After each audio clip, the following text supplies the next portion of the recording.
Ayyaanni Faraarri Waaqayyoo maqaa isaa keenya Gooftaa keenya Kiristoos Yesuusiin hunduma keessaniif haa ta'u. Waldooleen Generation for Truth jalatti argamtan akkasumas tajaajiltoonnii fi gaggeessitoonni waldaa kanaa Gooftaan bakka isin jirtanitti isin haa eebbisu. Akkam jirtu fayyaa keessaniin jedha.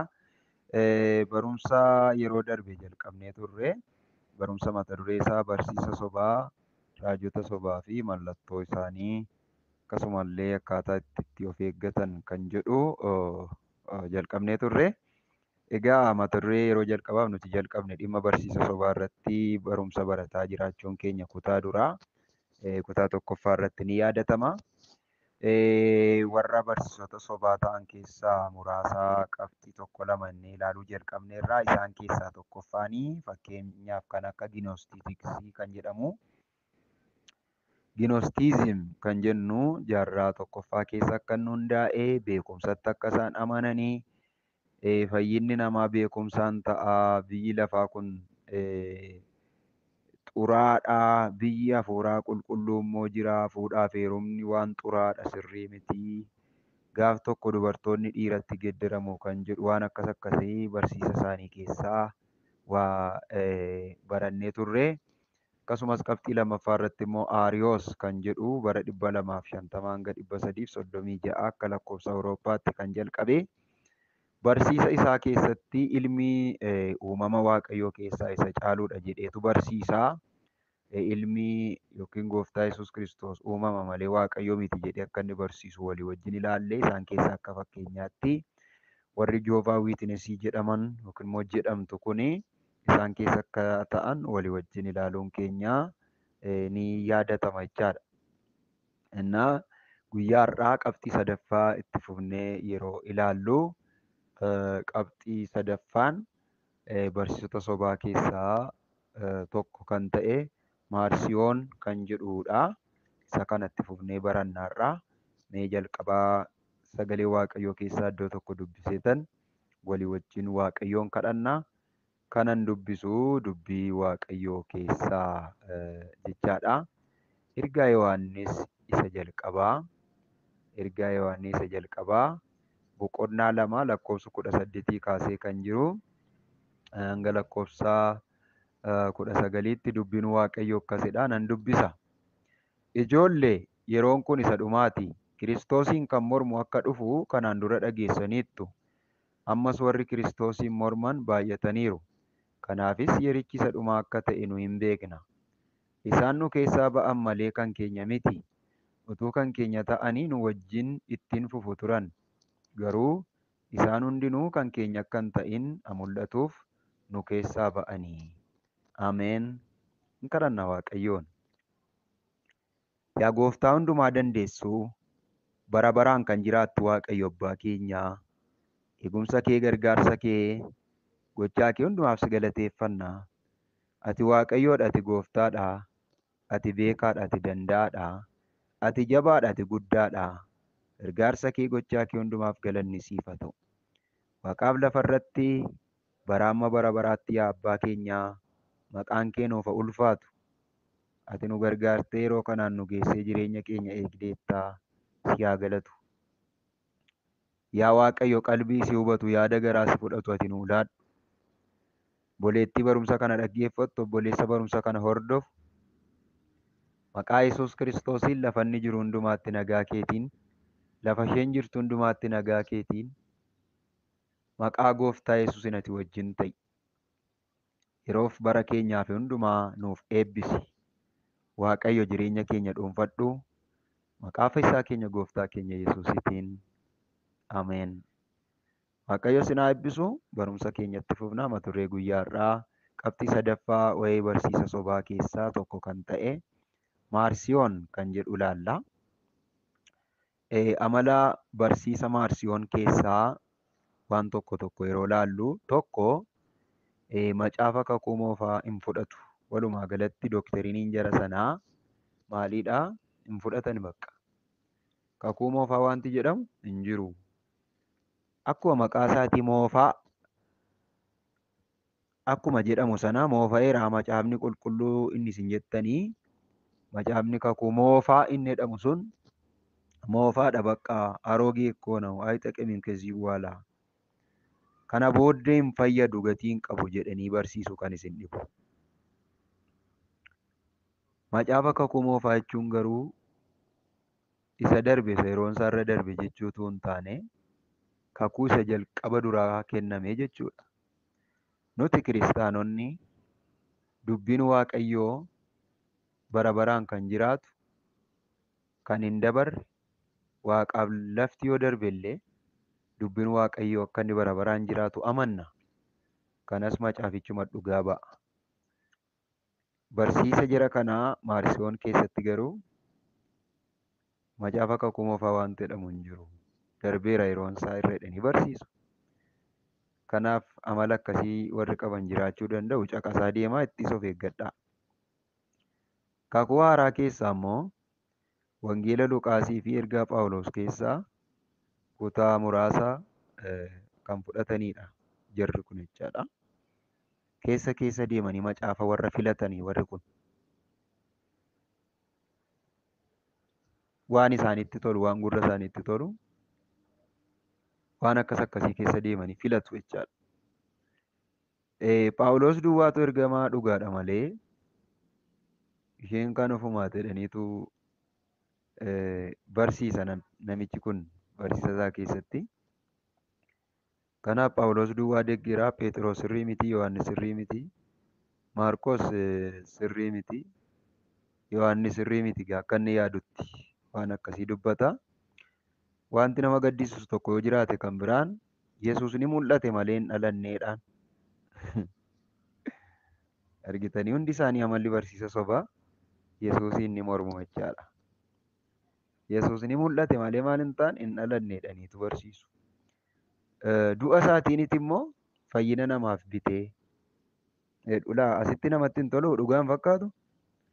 Ofii isaatii du'ee fayyina namaaf maal godhe namaaf biteedha. Amma asitti hammatu Yesuus fayyina namaaf bite hammatu jedhame ameeniin isaa baqqaa isaa dagaadha jechaadha. Garuu keessi isaa maal qabaa maal dubbachuu jedhaa kan jedhu dhoksaa guddaa of keessaa qaba jechaadha. Kanaaf maal jedhama namichi kuni? Du'eetu namaaf maal godhe? Fayyina namaaf biteedha. Ilaa waan adagaa tokko taane maal jedhaa? Fooniin garuu du'aan kaaneedhaan. Ijoollee Yesuus dhuguma du'aan kaanee fooniin. Bartootatti hin mul'anne? Maariyaam Magdallaatti hin mul'anne? Warra karaa Emaahuus irra deemanitti hin mul'anne? Ergan takkaa namoota 120tti hin mul'anne? Bartoota walitti qabamanii ta'anitti hin mul'anne? Al takkaa nama 500tti hin mul'anne? Du'ee du'aa ka'ee wajjin hin nyaanne hin dhunne fuula isaaniitti? Faallaa macaafa qulqulluu adeemu jechaadha. Yesuus fooniin du'aan kaanedha barsiisa. Hafuuraan du'aa ka'e malee Yesuus fooniin du'aan kaane jedhaniitu barsiisu. Kun baay'ee rakkisaadha. Itti of eeggachuun baay'ee murteessaa ta'a jechaadha. Waaqayyo inni kakuu moofaa fi Waaqayyo inni kakuu haaraa tokko miti jedhee barsiisa. Inni kaan immoo waaquma bakka lamatti qoodee barsiisa jechaadha. Maaliif jettanii yoo isin gaafattan immoo Waaqayyo inni kakuu moofaa jedha. Eennaan Waaqayyo uumaadha, Waaqa seeraa fi Waaqa firdii qajeelaati jedheetu barsiisa. Inni kakuu moofaa hin uumee, seeraan bulchaa, Waaqa firdii qajeelaati jedha. Waaqayyo inni kakuu haaraa immoo jedhee yeroo barsiisu ishii sammuu akkamiidha yoo jettanii inni kakuu haaraa kun Waaqa araaraati, Waaqa fayyinaati jedhee barsiisa.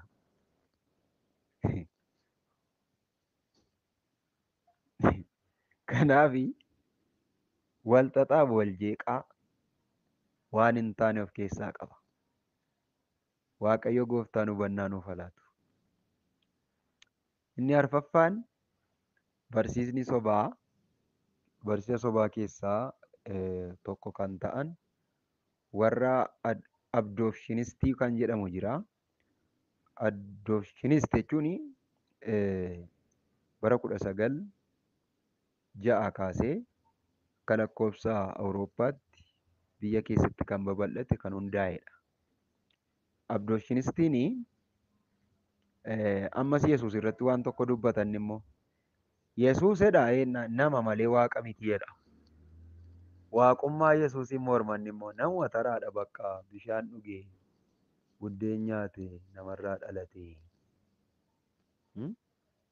Kanumaadha Yesuusin jettanii jedhee barsiisa abdooshiniistiin immoo. Hafuura qulqulluu fi humna waaqayyummaadhaan hafuura qulqulluu fi humna waaqayyummaa abbaatu keessa bulee jennaan dinqii hojjete malee Yesuus waaqa miti jedhee barsiisa barumsi kun immoo. Waaqayyo gooftaan hubannaa nuuf haa laatu. Hafuura qulqulluu keessa bulee kunoo akkuma kee kanaadha satarra tajaajiltu atiyyuu kunoo seexana baaftaa dinqii hojjettaa hafuura qulqulluudhaani Yesuus akkuma kee kanaadha jedha. Siif Yesuusii waliin qixxeessa jechaadha barsiisni kun immoo. Sababa warreen akkasii waldaa kiristaanaa keessatti waldaa kiristaanaatti gufuu ta'aa turanii fi abboonni amantii bara durii dhuga ba'umsa amantii kiristaanaa dhugaa ba'aa turan. Rakkinni akkasii ka'ee amantoota waan galaafataa tureef waldaa waaqayyoo diigaa waan tureef dhuga ba'umsa amantiitti fayyadamaa turan. Dhuga ba'umsa amantii yeroo jennu annana manaa waaqayyo abbaatti uumaa waaqaaf lafaatti tokkicha ilma isaa gooftaa keenya Yesuus Kiristoositti kan ulfeeffame hafuura qulqulluudhaan kan dhalate Maariyaam durbatti kan dhiphate bara Philaaxoos Phenxerichaatti kan fannifame kan du'e si'oolittis kan gadi bu'e guyyaa sadaffaatti immoo du'aa kan ka'e. Du'aa maal ta'e? Du'aa ka'e. Hundumaa kan danda'u gara mirga waaqayyo abbaas kan taa'e achiis kan deebi'u warra jiraniif warra du'etti faraduudhaaf nana mana hafuura qulqulluutti tokkicha qulqullaa waldaa kiristaanaa tokkummaa qulqullootaa dhiifamuu cubbuu du'aa ka'uu foonii jireenya bara baraa ameen jedhanii akkasitti amantoonni durii akkasitti dhugaa ba'aa turan jechaadha. Kunis immoo Yesuus Kiristoos gooftaa akka ta'e garaa keetti amantee afaan keetiin yoo dubbatte yoo beeksifte fayyina dhugaan argatta jedhanii sagalee waaqayyoo. Kun hundumtuu baabil beesdii macaafa qulqulluu irratti kan hundaa'e achirraa fuudhanii abbootiin amantii barsiisa sobaa kan ofirraa ittisaa turan.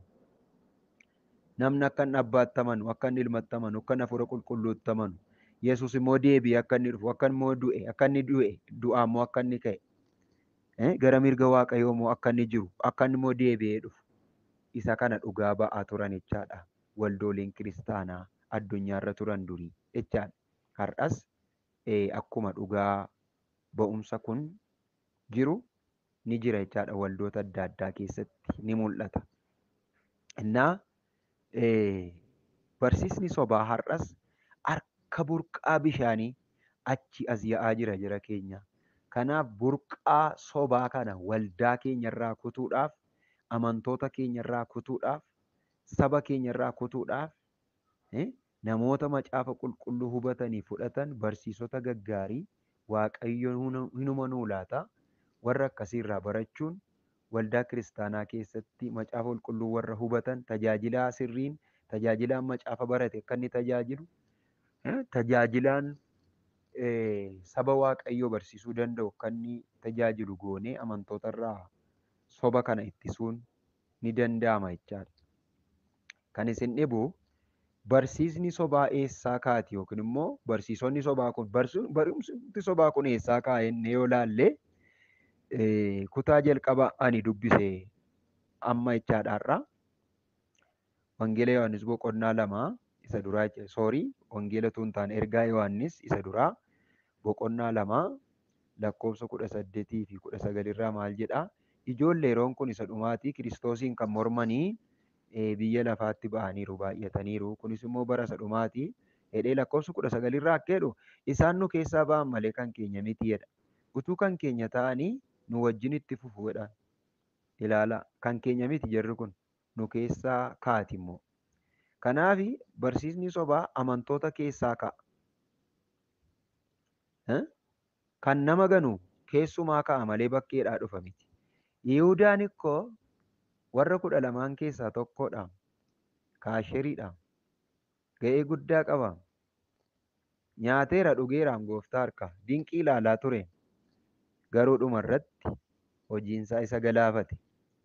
Guyyaa har'aas yoo fudhattan paasteriidhuma, qeesotuma, wangeelaawwatuma isin jettan ergamaadha waanuma jedhamu kana ketu gara barsiisa sobaatti kufee achi as deebi'ee aannan dogoggore koo mee atiyyuu hubadhuu dhedheetu achi as dhufee saba waaqayyoo galaafata jechaadha. Kanaaf maal gochuudha reeffalli isaa jettan kana ija keenya tajaajiltootarra kaa'achuun sirrii miti. Inni abbaa hafuuraa koodha, inni maaloo hafuuraa koodha. Ta'uu danda'a, ta'uu dhiisuu danda'a. Adaraa obboleettii koo, obboleessa koo, jireenya kee baay'ee eeggadhu. Waaqayyo gooftaan hubannaa nuuf haa laatu. Baay'ee namoonni tokko tokko kan agalgaayitti of gatanii akka waaqaatti ilaalan jiru. Ani nama, ati nama, namni namumaadha, dadhabuu danda'a, dogoggoruu danda'a. Kanaaf dubbiin waaqayyoo Ibroota boqonnaa 12 lakkoofsa 15 yoo dhaxxanii dubbiftan dinqii tokko jira achirra maal jedhaa? Isin keessaa namni tokko illee ayyaana waaqayyoo akka hin dhabne wanti akka hidda hadhaa'aas isin gidduutti biqilee rakkina akka hin kaafne baay'eenis ittiin akka hin xuroofneef of eeggadhaa jedha. Eessa keessaadha? Ollaa keessanii hin jedhu, biyya keessanii hin jedhu. Isinuma keessaa ka'a hiddi hadhaa'anedha. Hadhaa'aan numa keessaa ka'ee biqila. Ammuma ka'eetu Yesuus waaqa mitiidha. Ayi qoomee sagaleen sii baasaa, sagaleen siif hin baaneedha. Sagaleedhuun si'anaa sagalee naa baasi. Warri sagalee naa baasiidhani warri sagalee baasanis jiru. Bifuma akkas akkasiitiin jalqaba. Hidda hadhaa'aadha, baay'ee xureessadha. Kanaaf kana ittisuudhaaf baroota duriitti waaqayyo namoota beektota ta'an kaasee sobdoota kana karaa dhaabaa ture jechaadha. Fakkeenyaaf kan akka Maartin Luuteriin yoo ilaalle barsiisa addaa barsiisaa ture namni kuni barsiisota sobduu kana ittisuudhaaf jechaadha.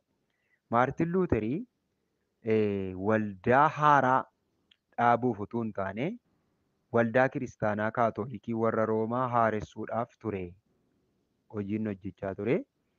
Kaatolikiin Roomaa waraqaa dhiifamuu cubbuu waan gurguraa turteef indenjelsi kaardii kan jennu jira.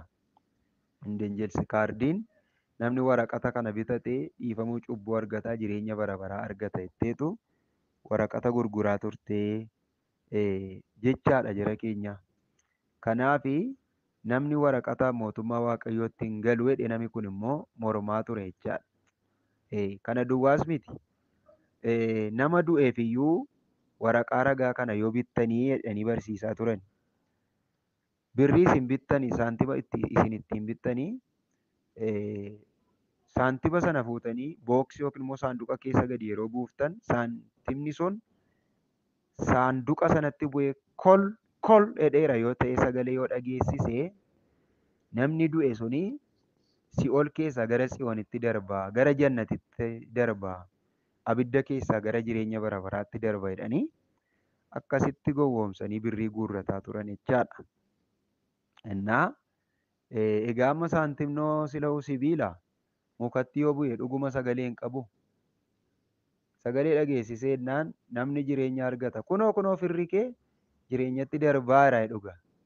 Egaa eenyutu firri isaa akka inni du'u barbaada ree fira koo hundumtuu saantima bubuusaa ture.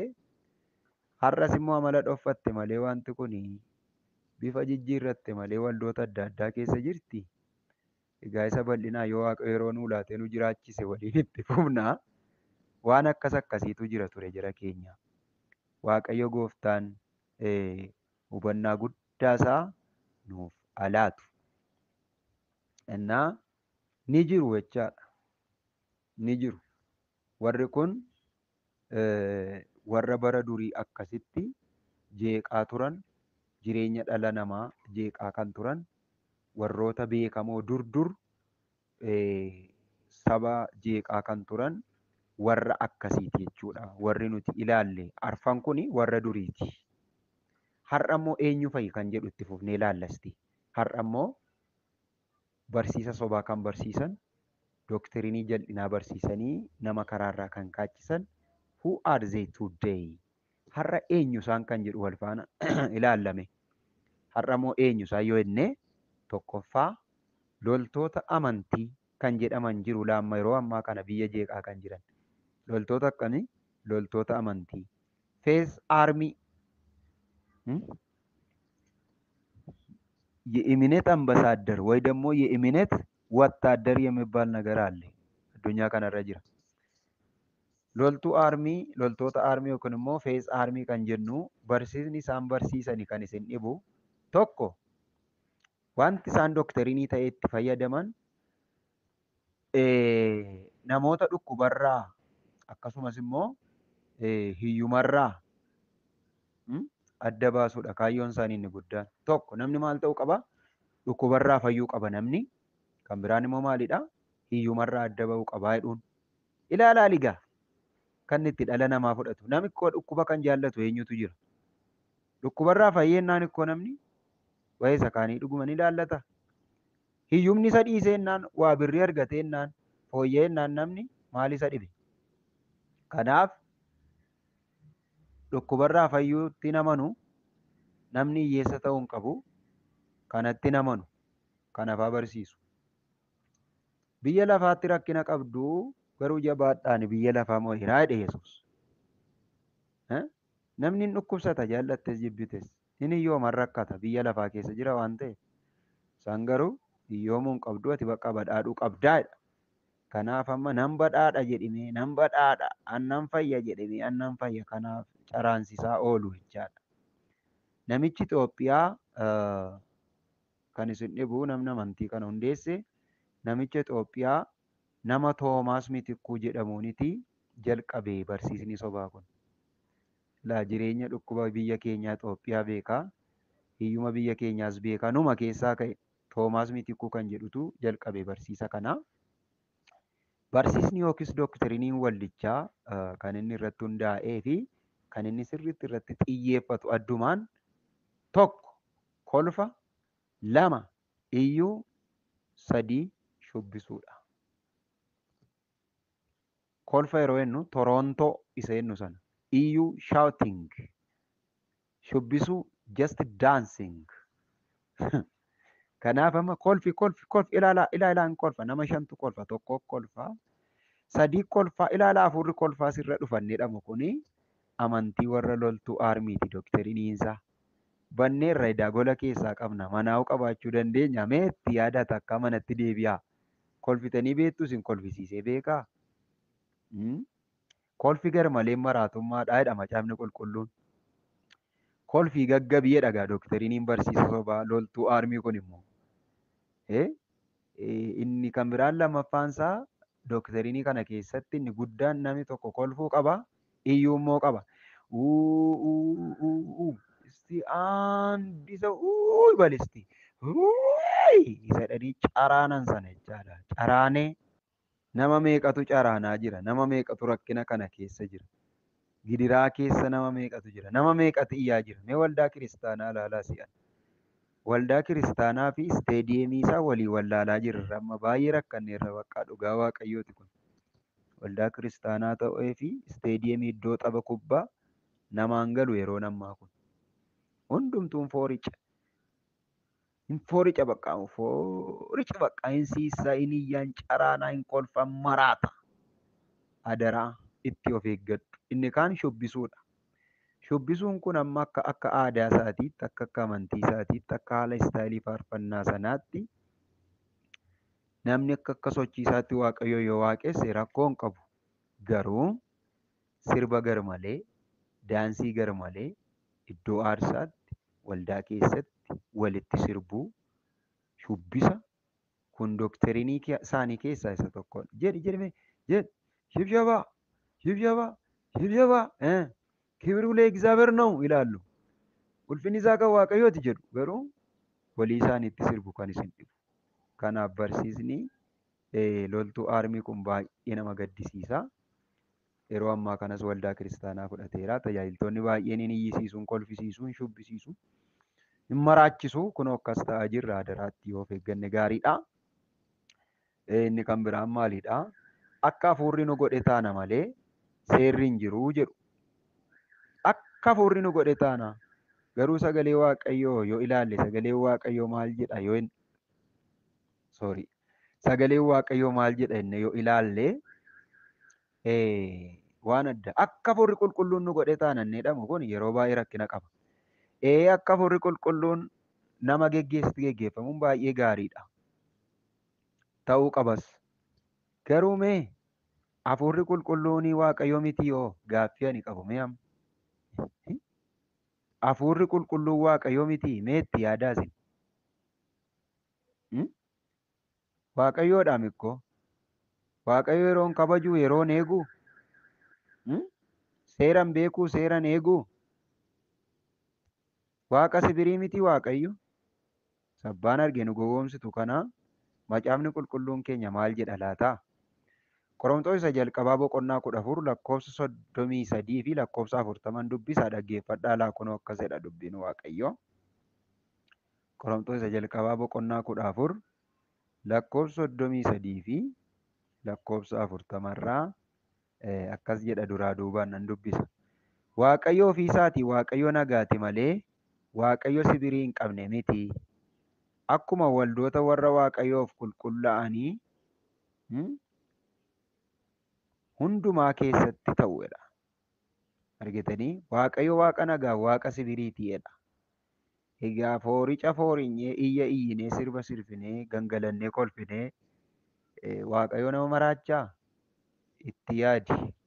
Atu yoo na gaaffii qabda. Itti yaadi gaaffii hunda keenyaadha. Ta'aa moo hin jiruu laata? Mee kanatti yaadaa. Lakkoofsa 40 dhaqaa. Wanti hundinuu garuu akka tolutti sibiriidhaanis hojjetamuu xurra jiraadha. Sagalee Waaqayyooti kun. Sibiriidhaan ta'uu qaba. Tasgabbii. Kanaaf inni iyyisiisu, inni kolfisiisu, inni sirbisiisu kuni barsiisa sobaa isa bara keenya keessa dhufee waldaa nurkaa balleessaa jiru kanaadha. Irratti dammaqi nama Waaqayyo. Sirriitti irratti dammaqi. Sirriitti irratti dammaqi. Jireenya dhala namaatu jeeqamaa jira. Wanta amma ta'aa jiru kun baay'ee garaa nama kuta. Sirrii miti. Macaafa lallabaa boqonnaa 2 lakkoofsa 2 dubbisu ilaa akkas jedha. Kolfi maraatummaadha. Gammachuunis maal namaaf godhanan jedheedha. Kolfi garmalee maalidha? Maraatummaadha. Gammachuunis homaa mitiin darbama. Of eeggadhaa. Kanaaf wanti sibiriif tasgabbii hin qabne kan seexanaa ta'uusaa gamanumaan hubachuun baay'ee barbaachisaadha jechaadha. Baay'ee barbaachisaadha. Hubannaa nu barbaachisa. Waaqayyo gooftaan hubannaa nuuf haa laatu obboloota ko. Gaaffii yoo qabaattanii na gaafachuu dandeessu. Bilbila koo asirra isiniin kaa'a rakkoo hin qabu.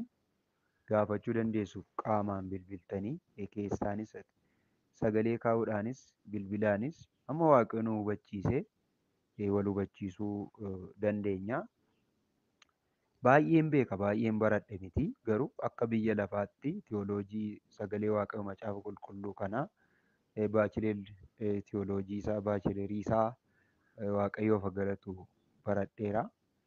Waggaa 8 isaa ol kan ta'u manuma barumsaa macaafa qulqulluutti dabarseera. Baay'een baradhe jechuu miti egaa kan kana caalaa baratanis jiru. Waaqayyo immoo baratamee biraan ga'amu itti amanu Waaqayyotti malee baratanii hin fixan.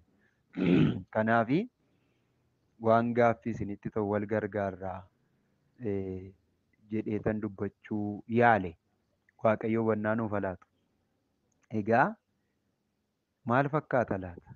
Har'a immoo eenyu fa'i isaan warri barsiisa sobaa barsiisan kun kan jedhu tokkoffaa irratti ilaalleerra hire loltuu amantii kan jedhudha. Itti fufee kan nuti ilaallu waldaa ergamootaa yookiin immoo Only Jesus kan jedhamu jira. Warra achi keessa turtanis jiraachuu dandeessu. Warra achi keessa jirtan illee jirtu jedhee yaadu gaa. Waldaa ergamootaa yookiin immoo Only Jesus Hawaariyaat Beete Kiristaan kan jedhamu jira. Kun amma waldaa isinitti fakkaata yeroo laaltanii. Dhugaa irratti kan hundaa'e fakkaata. Garuu rakkina guddaa qaba. Bara 1989 biyya Ameerikaatti nama Joon Ikiraat jedhamuun jalqabe waldaan ergamootaa yookiin immoo hawaariyaatiin Joon Ikiraat kan jedhamuuniti jalqabe 1989tti. Waldaan kun waldaa fakkaata. Waanuma sagalee Waaqayyoo irratti hundaa'e fakkaata. Garuu rakkisaadha. Namichi kun akkas jedheetu barsiisa barumsa isaa keessatti. Waaqayyoodha. Tajaajillii fi dibatii ergamootaa waldoota hundumaa akka ga'uu fi mul'ata naaf kenne jedheetu lallaba eegale yeroo jalqaba. Waaqayyoodha. Tajaajillii fi dibata ergamootaa waldoota hundumaa akka ga'uuf mul'ata naaf kenne jedheetu lallaba isaa eegale kan isin dhibu. Waan natti hime Waaqayyo jedhanii adda of baasuu yeroo jalqabaa yeroo ka'anii warri sobaa kun. Ani waa dhaga'eera jedhu. Gaariidha dhaga'uun Waaqayyo nama dhageessaa. Garuu hundeen isaa macaafa qulqulluu hin ta'u taanaan rakkinatti nama geessa. Wayii waldaa ergamootaa yookiin immoo hawaariyaatii kan jedhu kana keessatti bukoo mistira hamaa tokko sirriitti hin baranna. Egaa har'aaf asuma irratti nu haa ga'u. Gooftaan Yesuus Kiristoos isin haa eebbisu. Baay'ee eebbifamaa. Sirriitti dhaggeeffadhaa. Warri dhaggeeffattan immoo ri'aakti godhaa. Sheerii godhaa waldaa keessaniif, obboloota keessaniif, nama afaan kana dhaga'u hundumaatiif sheerii godhaa itti fayyadamu.